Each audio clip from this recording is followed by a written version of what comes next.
Hello mga ka-idea, meron naman tayo dito ngayon iPhone 12 Pro. Papalitan natin kasi flickering na yung kanyang LCD. Yan, tinouch ko muna. So gumagana pa yung touchscreen niya. Ang problema lang is yan, yung LCD niya flickering na, hindi mo na mapapakinabangan. No display na halos. So gagamit tayo rito ng screwdriver na pentalobe. Yan, may dalawa tayong tatanggaling screw dyan. Okay. Sa lahat ng magdi-DIY ng screen nila, ang kailangan yung mga tools ay yan, pentalobe screwdriver. Make sure na matibay kasi madali lang ma-lost thread yan. Tapos, iinitan natin to. Hot air or heat gun na tamang temperature lang. Yung hindi mapapasaw yung kamay natin. Para lang lumambot yung adhesive na nakalagay dyan. Kasi pag hindi natin hinot air ng tamang temperature yan, magkakrak yung screen. Although papalitan na, pero mas maganda pa rin buo natin matanggal. Para sa exercise na rin natin. Yan. Make sure na madadampi pa ng kamay natin. Then kumuha tayo ng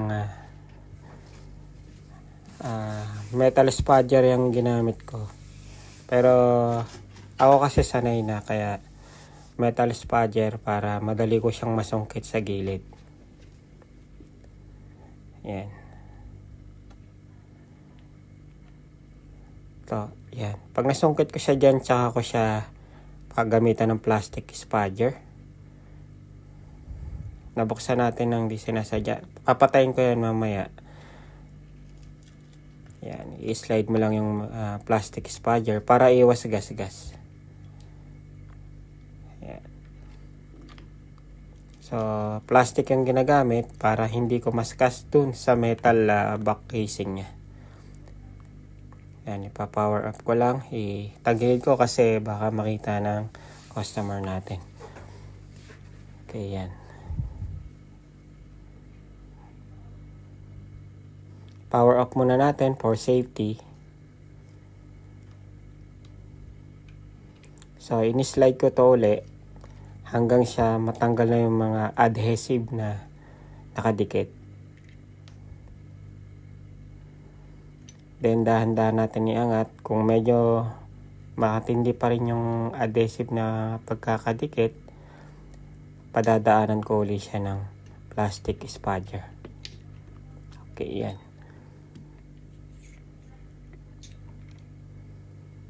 Okay.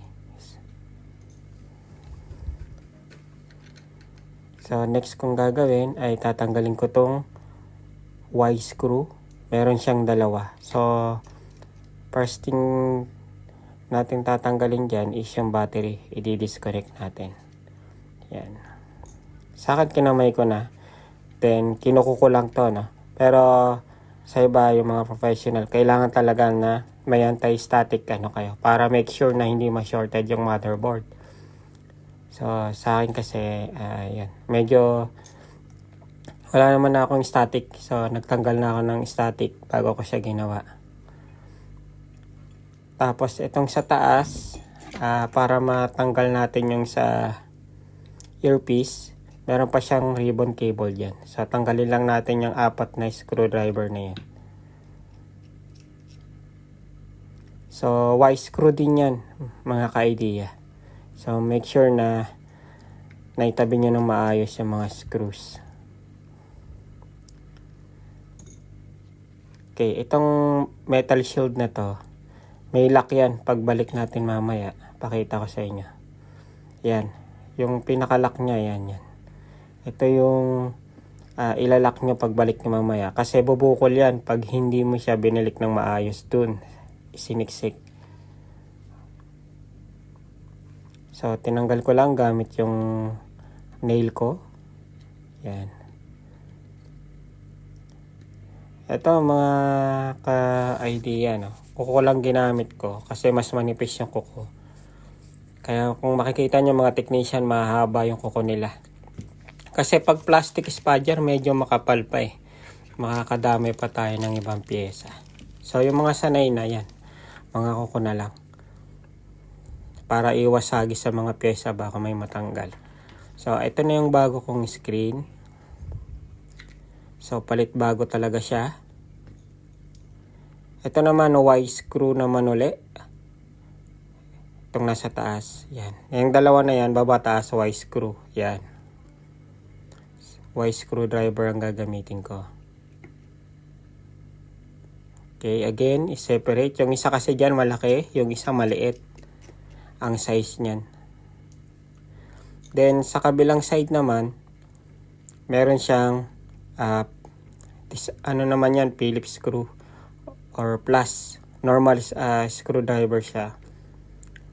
Number 000 yan. Yan, plus screw. Okay, ito naman yung pinakamahirap na gagawin, mga ka-idea. Dito kayo mag-ingat kasi once na maputol yan, magkakaproblema na kayo sa Face ID nyo. Tandaan nyo yan. Once na putol nyo yung ribbon cable na yan, parang meron siyang security dyan. Okay?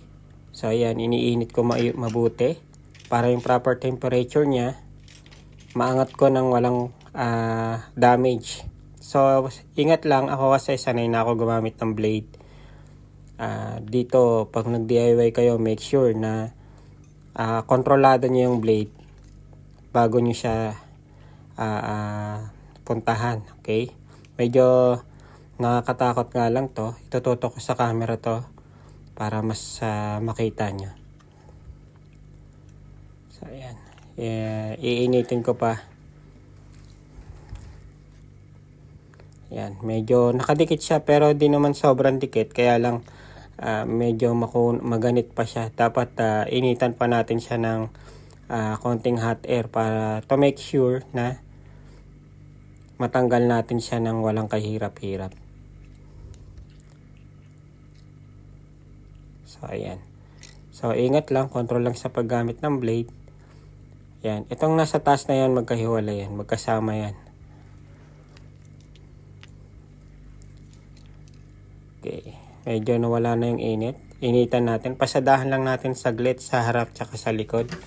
So, wag naman sobrang tagal ng heating kasi madali malusaw itong mga ribbon cable na to. Yan. Babaklasin na natin yan. Ito, yan. Napakaliit ng mga ribbon cable na to. Once na mapunit natin yan, tapos ang usapan. Kaya, ang lalaki ng mga service fee ng mga ating technician. Mga ka-idea. Biruin nyo, napakasimpleng trabaho, pero napaka-risky.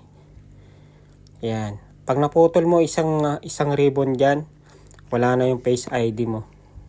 So, kung hindi na ma-retrieve ng technician yung ribbon cable, goodbye Face ID. So, lalagin ka na lang gamit yung inyong passcode manually.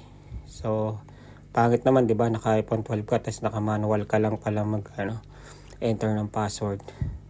Naging low-tech yung iPhone 12 Pro mo. So, ingat lang. So, mas maganda kung may pambayad naman, magbayad na lang kaysa mag-DIY. Di ko talaga nire-recommend mag-DIY ng iPhone eh. So, ito pinapakita ko lang para makita nyo kung bakit napakamahal lang magbayad sa mga cellphone technician. Nakakatakot talaga, mga ka-idea. Kahit mga technician katulad ko, medyo kabado pa rin talaga yan. Kahit ilang beses na namin ginagawa. Kasi yung iba kasi yung factory niya napakadikit na di mo maintindihan. Minsan madaling matanggal, minsan ang hirap tanggalin. Nandun yung napuputol na siya. Pero awa ng Diyos, di naman tayo nakakaputol niyan. Sa pag-iingat na din. So, yan. Ibabalik na natin. Ilalagay natin sa bago nating screen. Okay. Di ko na siya nilagyan ng adhesive kasi meron naman siyang metal bracket na gagamitin ko pang press. Meron naman siyang kasama na. So, kahit wala na siyang sticker, make sure na tama sa butas. Yan. Yan. Pag in-screw mo yan, lock na yan. Hindi naman na kailangan ng glue yan. Dati nilalagyan ko pa pero useless naman eh. nakalock naman na siya doon. Then babalik lang natin yung Y screw niya. So magkaibang sukat yan. Yung nasa baba medyo mataba ng konti. Sa taas naman na maliit lang siya.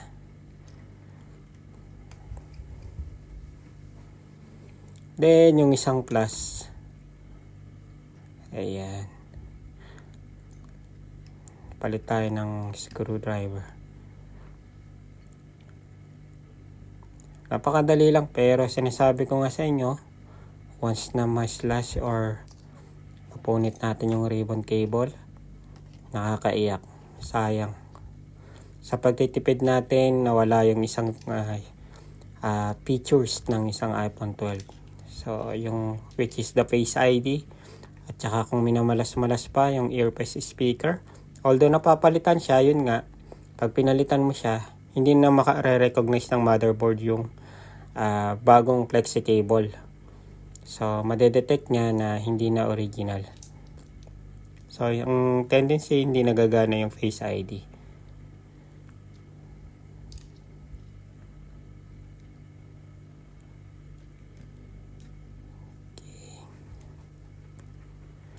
Okay, kinabit ko na uli yung speaker niya. Then kabit na natin itong sa LCD niya. So sa pagdidiin ko niyan, hindi ko dinidiinan yan chine-check ko muna or pinapakaramdaman ko yung sa kamay ko kung accurate ba yung port niya, kasi madali madurog yun. Then lagay na natin itong metal bracket niya. So yan. So yan, chillax lang. So kailangan ng support, i-screw natin mabuti.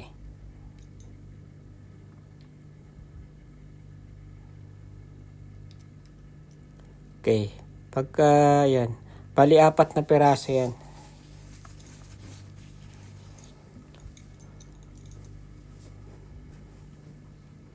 Sobrang liliit nito guys, kaya kailangan kayo rubber plate kayo, o yung sapin nyo kahit na magnetic, mas mainam para hindi mawala yung mga screws nyo. Napakaliliit nyan. Kailangan may balik natin lahat ng screw at saka metal bracket. Napaka-importante nyan, lalo na sa flexi cable, kasi once na wala yan at nahulog siya, yung mga flexi cable nyan madi-disconnect. So aangat. Ang nangyayari, okay lang sana kung umangat, didiinan lang. Kapag chinek ng technician, umangat lang, pero bayad pa rin kayo doon kasi nga bubuksan ng technician. So ayun, ganyan ka-importante itong metal bracket na nilalagay natin o yung binabalik natin ngayon. Napaka-importante niyan. Okay. Pag umangat kasi yan, tas walang metal bracket, syempre alam nyo na, mag-short agad yan. So baka madami pa yung motherboard.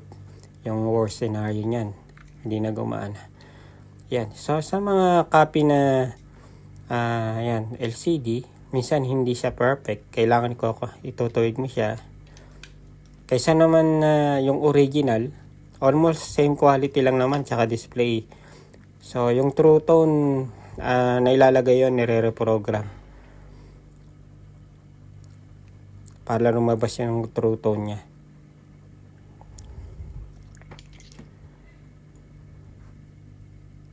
Okay, balik na natin tong dalawang pentalobe screw niya.